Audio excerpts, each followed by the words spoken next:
Subscribe کریں ایرج star T V کو اور بیل آئیکن کو دبائیں لیٹسٹ ویڈیو سب سے پہلے دیکھنے کے لیے۔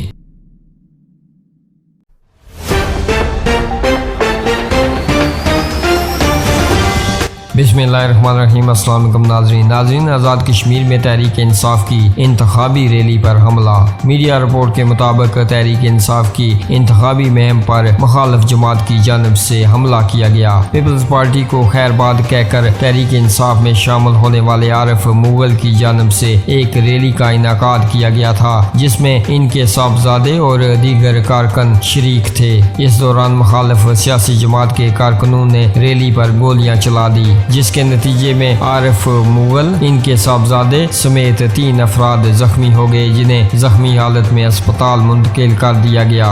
واضح رہے کہ آزاد کشمیر میں عام انتخابات کے لیے پولنگ اتوار 25 جولائی کو ہوگی۔ 32 لاکھ سے زائد ووٹر 45 نشستوں پر امیدواروں کا چناؤ کریں گے۔ امن و امان کی صورتحال کو کنٹرول میں رکھنے کے لیے دیگر قانون نافذ کرنے والے اداروں کے ساتھ پاک فوج کے جوان سیکیورٹی کے فرائض سر انجام دیں گے۔ قانون ساز اسمبلی کی 45 نشستوں کے لیے پاکستان تحریک انصاف، پاکستان مسلم لیگ نون، پاکستان پیپلز پارٹی اور جماعت اسلامی سمیت دیگر جماعتوں کے 742 امیدواران میدان میں ہیں، جبکہ مجموعی طور پر 32,20,546 ووٹرز اپنے ووٹ کا حق استعمال کریں گے۔ ISPR کے مطابق پاک فوج 25 جولائی کو آزاد کشمیر انتخابات میں سیکیورٹی کے فرائض سر انجام دے گی۔ آزاد کشمیر کے الیکشن کمیشن نے پاک فوج کو سیکیورٹی اور پرامن ماحول کے انتظامات کے لیے طلب کیا ہے۔ ترجمان پاک فوج کے مطابق پاک فوج کی کوئک ری ایکشن فورس کے تحت 22 سے 26 جولائی تک تعینات ہوگی۔ یہ تعیناتی آئین کے آرٹیکل 245 کے تحت کی گئی ہے۔ آزاد کشمیر میں پرامن انتخابات کے لیے آزاد کشمیر پولیس کے ساتھ دیگر صوبوں کے قانون نافذ کرنے والے اداروں کے اہلکار اور نیم فوجی دستے بشمول